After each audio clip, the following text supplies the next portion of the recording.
అసలు యూఎస్కి అండ్ ఇరాన్కి అయ్యే వార్లో యూఎస్ ఎందుకు ఓడిపోతుంది? యూఎస్ ఇరాన్ మీద అటాక్ చేసింది.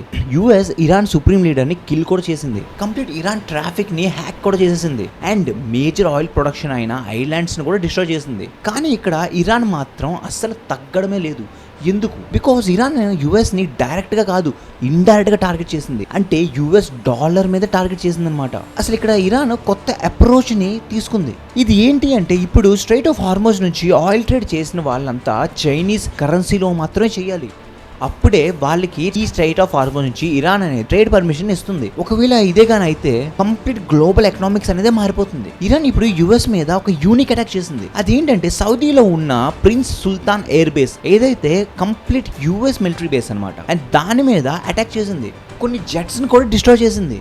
దీంతో యుఎస్ డిఫెన్స్ మీద ఉన్న ట్రస్ట్ ని బ్రేక్ చేసేసింది. ఇప్పుడు యుఎస్ ఇరాన్ పైన వార్ కోసం తన వెపన్స్ ని ఎక్కడెక్కడి నుంచో తెచ్చుకుంటుంది. అండ్ ఈ వార్ లో చాలా బిజీగా ఉంది. అండ్ ఈ టైంలో ఒకవేళ చైనా కానీ తైవాన్ మీద అటాక్ చేస్తే అప్పుడు యుఎస్ కంప్లీట్గా డిస్ట్రాయ్ అయిపోతుంది. డిజాస్టర్స్ వార్ ఫేస్ చేయాల్సి వస్తుంది. ఎందుకంటే ఇక్కడ యుఎస్ ఏఐ కోసం యూజ్ చేసే 90% ఆఫ్ సెమీ కండక్టర్స్ అన్ని ప్రొడక్షన్ ఇక్కడ నుంచి తైవాన్ నుంచి అవుతున్నాయి. సో ఇది అమెరికాకి ఒక బ్యాక్ బోన్ లాంటిది. సో ఒకవేళ చైనా కానీ ఇక్కడ ఆక్యుపై చేస్తే అది యూఎస్ బ్యాక్ బోన్ బ్రేక్ చేసినట్టు అవుతుంది. సో ఇలా అవ్వడానికి అమెరికా ఎప్పటికీ ఒప్పుకోదు. అండ్ మీకు ఏమనిపిస్తుంది ప్లీజ్ కామెంట్ చేసి చెప్పండి. అండ్ మీకు ఎలాంటి ఇన్ఫర్మేటివ్ వీడియోస్ ఇంకా కావాలంటే please do follow and subscribe.